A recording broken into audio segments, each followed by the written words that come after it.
കഴിഞ്ഞ ദിവസത്തെ പ്രമോയിൽ നമ്മുടെ ഷാനവാസും നെവീനും തമ്മിലുള്ള ഒരു അടി കാണിച്ചിട്ടുണ്ടായിരുന്നില്ലേ? അപ്പം കഴിഞ്ഞ ദിവസം തൊട്ടേ ഈ ഒരു അടി ഇങ്ങനെ തുടങ്ങി ഇങ്ങനെ വെച്ചിരിക്കുകയായിരുന്നു. ബിക്കോസ് ഇവർ കറക്റ്റായിട്ട് ഫുഡ് ഉണ്ടാക്കുന്നില്ല. ഈ ക്യാപ്റ്റന്മാർ ആയതിനു ശേഷം ഒരു ഭയങ്കര അഹങ്കാരമാണ്. അക്ബറും ആര്യനും ആ കിടക്കയിൽ നിന്ന് പൊങ്ങത്തില്ല. നെവീന് എന്തെങ്കിലും കുക്ക് ചെയ്യും, അവൻ ഇഷ്ടമുള്ളതൊക്കെ അവൻ മാറ്റി വെക്കും, എന്നിട്ട് അവൻ എന്തെങ്കിലുമൊക്കെ അവർക്ക് ഉണ്ടാക്കി കൊടുക്കും, അവരെന്തെങ്കിലുമൊക്കെ കഴിക്കട്ടെ എന്നുള്ള രീതിയിൽ. അവന് വേണ്ടത് കിടക്കുന്ന 2 പേര് സുഖമായിട്ട് എപ്പോഴും നിദ്രയില്ല, എപ്പോഴും ശവാസനത്തിലാണ്. നെവീന് എപ്പോഴും ഫുഡ് അടി, ഇതന്നെയാണ് അവിടെ നടക്കുന്നത്. അപ്പം നെവീൻ ഉച്ചയ്ക്കത്തെ ലഞ്ചിന് പയറുകറി എടുത്തുകൊണ്ട് പോകുന്നുണ്ട്. അപ്പോൾ ഷാനവാസ് ചോദിച്ചത് ഇവിടെ നിന്നാണ്, ഞങ്ങൾക്ക് ഈ കറിയൊന്നും ഇല്ലല്ലോ എന്നുള്ള രീതിയിൽ. അപ്പം നെവീൻ പറയണം, ഞാൻ എൻ്റെ ബ്രേക്ക്ഫാസ്റ്റ് കഴിക്കാതെ ഞാൻ എടുത്ത് മാറ്റി വെച്ചതാണ്, ഒരു ബൗൾ നിറച്ചും പയറുകറി. അവൻ്റെ ഫുഡ് എടുത്ത് മാറ്റി വെച്ചിട്ടാണ് ബാക്കിയുള്ളവർക്ക് അവൻ സെർവ് ചെയ്യുന്നത് പോലും. അപ്പോൾ അവൻ്റെ ആവശ്യത്തിനുള്ള ഭക്ഷണമൊക്കെ അവൻ എടുത്ത് മാറ്റി വെച്ചിട്ട് അവൻ എന്നിട്ട് ഷാനവാസ് ചോദിക്കുകയാണ്, അപ്പം ഞങ്ങൾക്കിതൊന്നും വേണ്ടേ? നിനക്ക് പയറുകറി ഉള്ളതുകൊണ്ടല്ലേ നീ രാവിലെ കുക്ക് ചെയ്യാതിരുന്നത്? ജസ്റ്റ് ഒരു പാവയ്ക്ക കറി മാത്രം തന്ന് ഞങ്ങൾ ഒതുക്കാൻ നോക്കിയത്. എന്നിട്ട് ഞങ്ങൾ വഴക്കുണ്ടാക്കിയപ്പോൾ നീ തോരൻ വെച്ചു. അപ്പം നിനക്കുള്ള ഫുഡ് നീ മാറ്റി വെച്ചത് കൊണ്ടാണ്, ഞങ്ങൾക്കറിയില്ലല്ലോ നീ ഇത് മാറ്റി വെച്ചിട്ടുണ്ടെന്നും, ഞങ്ങൾക്ക് കറി ഉണ്ടോ ഇല്ലോ എന്നുള്ളതിനെക്കുറിച്ച് നീ ചിന്തിക്കൊന്നും ഇല്ലല്ലോ എന്ന് ചോദിച്ചു.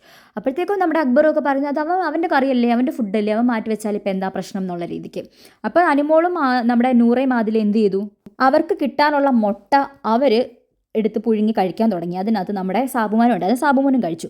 ഇപ്പോൾ നെവീനും അതേപോലെ അക്ബറും ആര്യനും കൂടെ വന്നിട്ട് സംസാരിക്കുവാണ്, ഇവർ നമ്മുടെ അടുത്ത് ചോദിച്ചിട്ടാണോ, നമ്മൾ ക്യാപ്റ്റൻസ് അല്ലേ, നമ്മുടെ അടുത്ത് ചോദിച്ചിട്ടാണ് ഇവരുടെ അടുത്ത് കഴിക്കുന്നത്. ശരിക്കും ഈ നെവിൻ ആരോടെങ്കിലും ചോദിക്കാറുണ്ടോ അവിടുന്ന് ഭക്ഷണം എന്തെങ്കിലും എടുത്ത് കഴിക്കുമ്പോൾ? എന്തൊരു കളത്തരാണ്. അപ്പോൾ അവൻ ചെയ്യുമ്പോൾ കുഴപ്പമില്ല, പക്ഷെ മറ്റുള്ളവർ ചെയ്ത് കഴിഞ്ഞാൽ അത് വലിയ പ്രശ്നം. അവൻ കഴിഞ്ഞ ദിവസം നൈറ്റ് പാലും ഒക്കെ എടുത്ത് കുടിച്ചത് അനുമോൾ കണ്ടിട്ട് അവളെ കളിയാക്കി വിട്ടതാണ്. അപ്പം ക്യാപ്റ്റൻസിന് എന്തോ ആകാമോ? അങ്ങനൊരു അഹങ്കാരം നെവിനുണ്ടോ?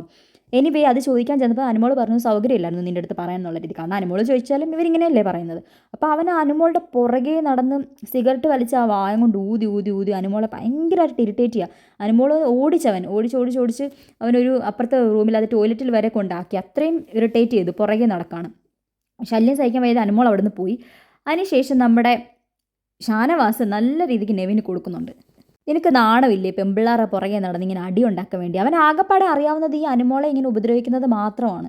എന്നിട്ട് ഇച്ചിരി തണ്ടും തടിയുള്ള അക്ബറിനെ അവൻ കൂട്ടുപിടിച്ചത്. കാരണം അക്ബറിൻ്റെ അടുത്തോട്ടൊക്കെ ചെന്ന് കഴിഞ്ഞാൽ അക്ബറിൻ്റെ ഇവന് നന്നായിട്ട് മേടിക്കും. ഷാനവാസ് ശരിക്കും നാണം കെടുത്തി വിടുന്നുണ്ട്. അവന് പറയാൻ പറ്റുന്ന എല്ലാം ഷാനവാസ് പറയുന്നുണ്ട്, നിനക്ക് നാണമില്ലേടാ. അപ്പോൾ ഷാനവാസിനെ തിരിച്ചും നെവിൻ പറയുന്നുണ്ട് കുലപുരുഷനാണ്. പക്ഷേ ഇവനെ ഒന്ന് ഒതുക്കാൻ അവിടെ ആരുമില്ല, അതാണ് ഇവൻ്റെ പ്രശ്നം. ഇവന് ഭയങ്കര അഹങ്കാരമാണ്, ഇവൻ എന്തും ചെയ്യാമെന്നുള്ളൊരു അഹങ്കാരം അവൻ അവിടെ കിടന്ന് കാണിക്കുന്നത്. ഇന്ന് അവൻ പറയുന്നത് കേട്ടില്ല, എഴുന്നേറ്റില്ല എന്നുള്ള രീതിയിൽ അനുമോളുടെ ബെഡിൽ വെള്ളമൊക്കെ കോരി ഒഴിക്കുന്ന സീനുണ്ട്, അതിന് വരുന്നതേ ഉള്ളൂ. അപ്പം നെവിൻ്റെ അഹങ്കാരം ലാലേട്ടൻ ഈ വട്ടമെങ്കിലും ഒന്ന് ഒതുക്കി തീർത്താൽ നന്നായിരുന്നു. കാരണം ലാലേട്ടൻ ഇവൻ കാണിക്കുന്നത് ഒന്നും മൈൻഡ് ചെയ്യാറില്ല.